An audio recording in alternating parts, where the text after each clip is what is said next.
Hoje é Dia Mundial da Hipertensão, hoje é dia do quadro Cuide-se.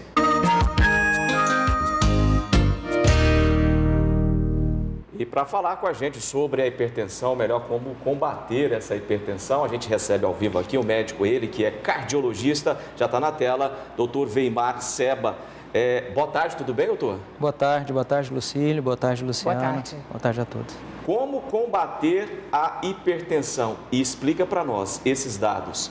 É verdade que o Brasil, 1/4 da população brasileira tem problema de pressão alta e em Goiás 23% dá quase 1/4 da população, é isso mesmo, doutor?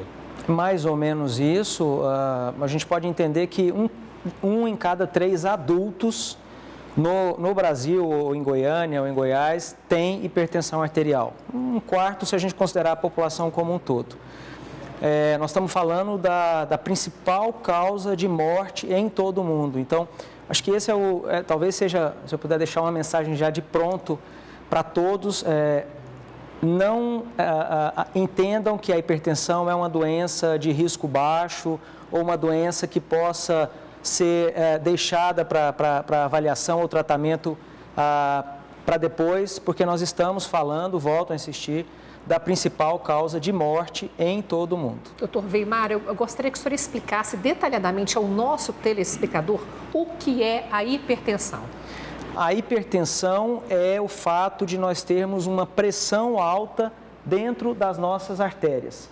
Então, é normal que a pressão do sangue dentro das nossas artérias exerça uma tensão na parede dessas artérias, que é medida pelo aparelho que mede a pressão arterial e que fique abaixo de 120/80 ou 12/8, como é popularmente conhecido.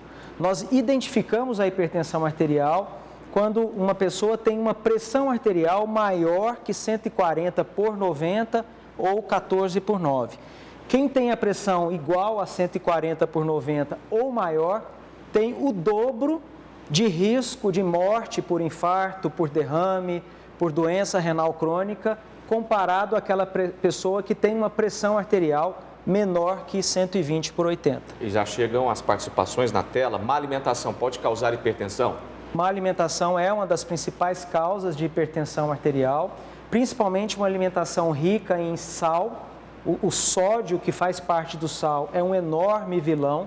O brasileiro consome, em média, 3 vezes mais sal do que é o recomendado.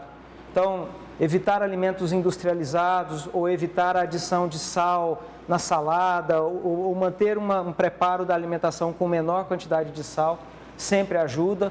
Mas, além disso, alimentos com excesso de gorduras, alimentos que tenham uma grande quantidade no dia a dia de produtos industriais, sempre preferir os alimentos de origem natural, preparados em casa, com preferência para os vegetais, saladas, frutas, legumes. O senhor já adianta a resposta que acaba de chegar na tela, já falando aí dos contraindicados, e a pessoa pergunta quais alimentos são mais aí indicados para prevenir a hipertensão. Contraindicados, resumidamente, aqueles que têm um teor maior de sal, cuidado com os alimentos industrializados e os alimentos que têm um teor maior de gordura. E indicados, preferencialmente, esses que eu comentei, passando pelos alimentos de origem vegetal, com alguma quantidade de proteína, ou seja, de carnes magras. E o estresse? Como é que ele entra nessa situação aí? Nós dividimos a hipertensão enquanto causas, fatores que podem provocar a hipertensão arterial, como fatores que não são modificáveis. Então, a genética é um fator não modificável e a idade. À medida que nós envelhecemos, o risco de ter hipertensão aumenta. E os fatores modificáveis, que são todos aqueles onde nós podemos e devemos atuar. Já falamos da alimentação inadequada, o estresse é um outro fator, sobrepeso e obesidade, outro fator que está ligado com a má alimentação e muitas vezes com estresse.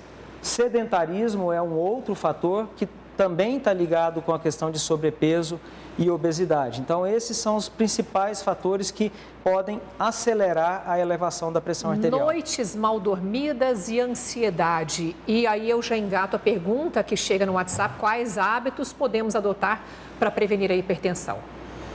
Noites mal dormidas têm relação com a ansiedade, com o estresse. mas pode ter uma relação também com uma doença que se chama apneia do sono, que é mais comum nas pessoas que têm obesidade ou nas pessoas que roncam muito durante a noite. E a apneia do sono aumenta a pressão arterial no período noturno, e a pressão alta no período noturno está relacionada a tudo isso que nós falamos de aumento de infarto, derrame, doença renal. Então, existe uma interligação entre todos esses fatores e hábitos. Sobre os hábitos, o senhor já adiantou, alimentação saudável, atividade física. Pode também ser uma aliada no combate à hipertensão?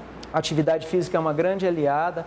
Quando nós falamos no tratamento da hipertensão, passando por estímulo aos bons hábitos que podem levar a uma redução da pressão arterial, todo bom hábito de vida é bem-vindo, mas principalmente a redução do sal no dia a dia, a atividade física regular, tanto a atividade aeróbia quanto a atividade de resistência, e a manutenção do peso dentro do que se considera ideal ou saudável. Mas com tudo isso, a pessoa pode evitar de tomar remédio? A pessoa pode evitar de tomar remédio ou pode retardar a necessidade do remédio ou pode, às vezes, ter que tomar remédio em menor quantidade. Doutor Weimar Seba, cardiologista, muito obrigado pela participação aqui no dia importante de Mundial da Hipertensão. Sou eu que agradeço a oportunidade. Boa tarde, obrigada mais uma vez.